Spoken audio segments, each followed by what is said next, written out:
if there is a certain level of stillness in you, activity will come out in a very, very pure and smooth way, effortless way. My average day stretches anywhere over 20 hours a day. Every day, 7 days of the week, 365 days.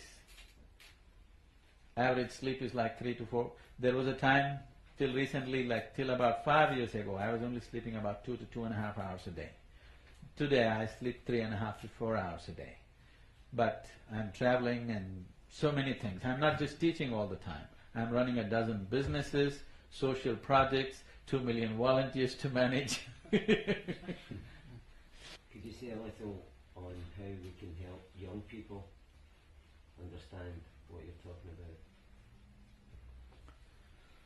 See, when we say youth, youth means humanity in the making, not yet totally conceited, not yet totally lost, still in the making. So it's a great possibility. The kind of situations we have created in societies today, particularly in the Western societies, and rapidly it is beginning to happen to the Eastern societies, there is too much talk about freedom. Freedom is not a concept. Freedom will happen to you only when your compulsiveness is gone. Today, all the things that people do compulsively, that is being labeled as freedom. I'll eat what I want, I drink what I want, I do what I want, is not happening out of choice, it is happening out of certain compulsiveness. When you label compulsiveness as freedom, you're going to get lost for sure.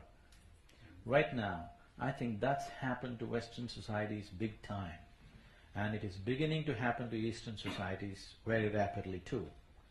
This is something that we need to change in our societies, that we need to understand what a human being needs, what a child needs, what a youth needs is responsibility.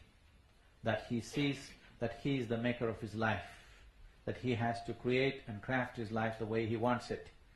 But right now there is too much freedom talk. Because of freedom talk, people think doing something absurd, doing something freaky is their right. I'm not saying you must be a prude, I'm not saying you have to be a conformist, but if your rebellion doesn't have a purpose, you're rebelling just for the sake of rebelling because your hormones are going crazy or you're doing something else, this is not it. Because this essential idea that people think freedom is an idea. Freedom is not an idea. Freedom is a state that you arrive at when nothing is driving you. If you sit here, you can choose what to do. Nothing is driving you. Not your body, not your mind, not social situations, nothing drives you. You can consciously act whichever way you want. Then you are free. You can only do this. That's not freedom. I can do whatever I wish. That's freedom, isn't it? So one thing that needs to happen to the youth, one thing that needs to happen to children, one thing that needs to happen to adults who bear children is they need to understand responsibility leads to freedom, but freedom leads to ruin. Freedom as a concept leads to ruin. But if one becomes free, it is the most fantastic thing. The most beautiful thing about any human being is he's become free. Freedom is the highest value. In the Eastern cultures, the highest goal in life is not God. In the Hindu way of life, for example, there is no God. There is no God. You can create your own God if you want, or you can discard them if you want. Mukti or freedom or liberation is the highest goal, always. So freedom is the greatest thing that a human being can attain to. But when you talk about it as a concept, when you talk about it as an idea, it gets totally misunderstood and it will lead to always compulsive ways of behavior.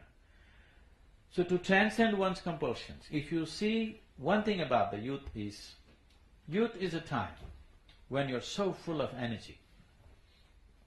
In terms of energy, that's the best part of your life. You're on a high ride. But the problem with youth is your intelligence gets hijacked by your hormones and you kind of get sloshed all over the place. So one of the most important things that needs to happen to children like this is, if you just teach them some simple practices, that if they just learn to sit properly, you will see, when we first opened the school, we have a school called Isha Home School in the center. We started the school, and after 2 months I went to just see how the kids are. All 6-year-old children, they're sitting in the morning assembly, like this, like this, like this. I said, why are these kids like broken tops? Then I just told them the first thing. They said, we're teaching them ABC, we're teaching them this, they're able to write sentences. I said, to hell with the sentences. First let us stabilize them. We brought in a simple practice, a 10-minute practice. Within a month's time, all the kids are sitting like this. You come and see now our children. If you make them sit like this, they'll sit like this for 3 hours, 4 hours, unmoving. Just stable.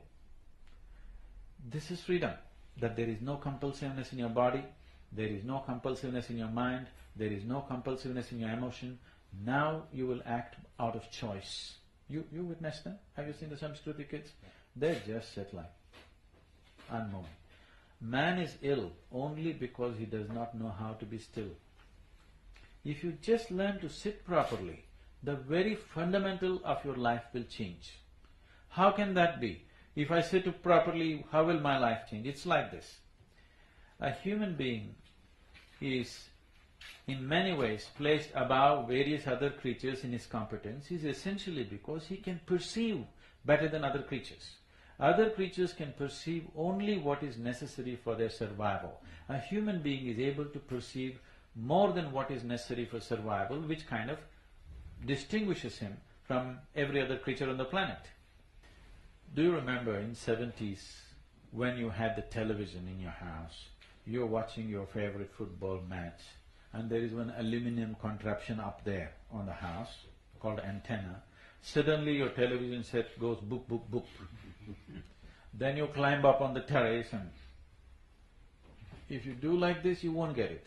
If you do like this, you won't get it. You got to get to the right place, then the world pours into your sitting room, isn't it? If you just learn to hold this body right, you can download the whole cosmos. Yes, this is what yoga means. To understand the cosmic geometry and to be in tune with that. If you just learn to sit right, everything that you ever want to know, you can know simply by sitting properly. Just learning to hold the body in right attitude, you will see your perception can be multiplied 1,000,000-fold, just like that. So, this is what needs to happen to the future generation.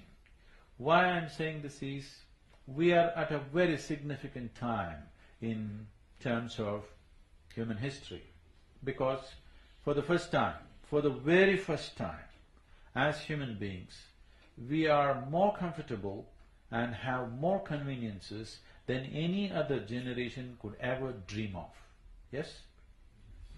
And as a generation of people, for the first time we have the necessary capability, we have the necessary resource and necessary technology to address every human problem upon this planet, whether it's of nourishment, health, education, you name it, whatever it is. We have the resource, we have the capability, we have the technology. Only thing that's missing is human intention has not come. The necessary inclusiveness has not come in human consciousness. This has to come. This is what needs to happen to the youth of the world today, that they have to be brought into a discipline, they have to be brought into a dimension. When I say discipline, not rigidity, I'm talking about discipline as a possibility, that if this possibility is opened, youth is a tremendous possibility. Otherwise, youth will live like the garbage of humanity. Which if you live in America like I do, you see that every day. I spent a few months in a year in the United States, and some of the best universities, I'm talking about the top-notch universities, at least 80% of the kids, at least on weekends, they are on drugs. So, what's wrong with that? Nothing wrong with that. It is just that your brains will shrink. So if you don't think there's anything wrong with having a bird brain, there's nothing wrong. But surely, if you want to go down that road, very briefly, one second. Well, no, just let me finish on that point. If you want to go down that road of drugs being a negative factor, I'm not talking about anything being positive or negative. Every human being, what he's seeking is, he wants his life's experience to be pleasant. Somebody thinks it'll happen if he has money. Somebody thinks it'll happen if they have love. Somebody thinks it'll happen if he has knowledge. Somebody thinks it'll happen if he pops some chemicals. But everybody is looking for pleasantness. Whether you're going to the bar or to the church or to the temple, you're still seeking the same thing, your well-being. Yes or no? yes, yes, Every human being is seeking the same thing. yes. So now the question is only this: if you're seeking well-being, did you achieve it or not? That determines whether you're successful or a failure, isn't it?